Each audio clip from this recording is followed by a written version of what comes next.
I was going to do a real quick video on how I make Zeke's baby food. He's about 9 months old now.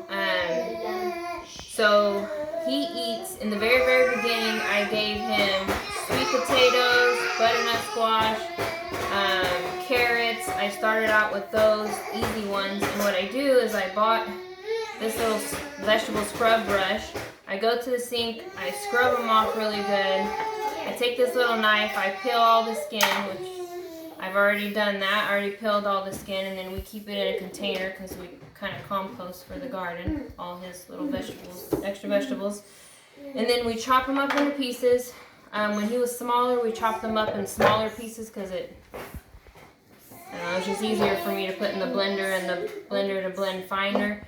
But now that he's a little older, I don't chop them up as well. This little thing, my really good friend Amy gave me. You put water at the bottom. Came from Tupperware. You just chop them up. After you wash them, peel them, chop them. Smaller baby, chop them smaller. Put them in some type of steamer. And then this Tupperware thing I put in the microwave. No matter what you're steaming, I just put in there for 15 minutes. These I just pulled out, and see how soft they are? If I was to put that in the blender, this is what he's gonna eat. This is what he's eating right now. I just made these just to show you how soft they come out. So, in the very beginning, I used the Baby Bullet, and I would buy bottled water. So I would just put this in the Baby Bullet, and I would add, let's say, almost a whole bottle of water. Not for this little bit amount, but a lot more. And I would make it really runny. That was his first stage.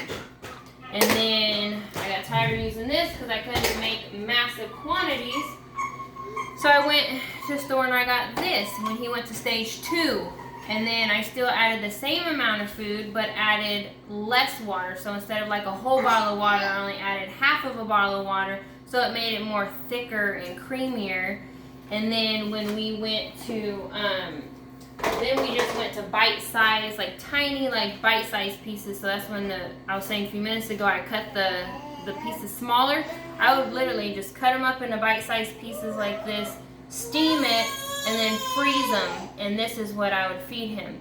Now that he's older, we do it in slices, and then I'll store them like this, and then when I take them out and defrost them, I'll just get the plate and just cut it up into 4 pieces and put it on his high chair, and he starts feeding himself. These, in the beginning, are the little containers that I stored them in. When he first started eating, they were good.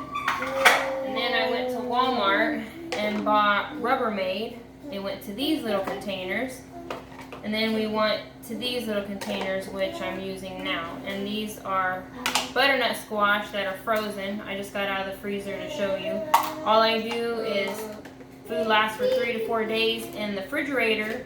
So I just take out enough for 3 to 4 days and put it in the fridge, and it just defrosts and it's ready. Some of them I warm up, some of them I don't. But we feed him beets. I do the same thing. This is not cleaned. I gotta go scrub it, clean it. These, same thing. I will skin all this off, which is not easy, and it dries out my hands so bad. This one does, butternut squash. And I'll do the same thing, cut it up, store it the same way. These I do the same. I just cut the end off, steam them, store them. I have not found a way to really store these to where the texture doesn't come out gross. So these I feed him fresh.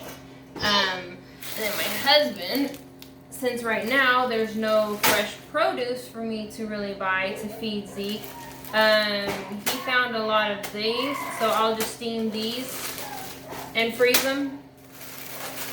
Well, not freeze them, I'll steam them and put them in the fridge and make enough for 3 days because these are already frozen. I don't need to do that. So say I want to make him broccoli and cauliflower, I'll just put some in the steamer, enough for 3 days that will last in the fridge, and then that's what I'll feed him. And then these I noticed because we can't find fresh produce, and I can't really find that much frozen either. So he got these, and I'm just gonna make a mixture. Get the little freezer bags, and just make a little tiny bit of a mixture and put these in the freezer, because these are what he eats for breakfast. He eats fruit, and then for lunch is something like this, and then for dinner he eats kind of like what we eat, and that's about it. And then later on in a different video I'll talk to you about how we compost.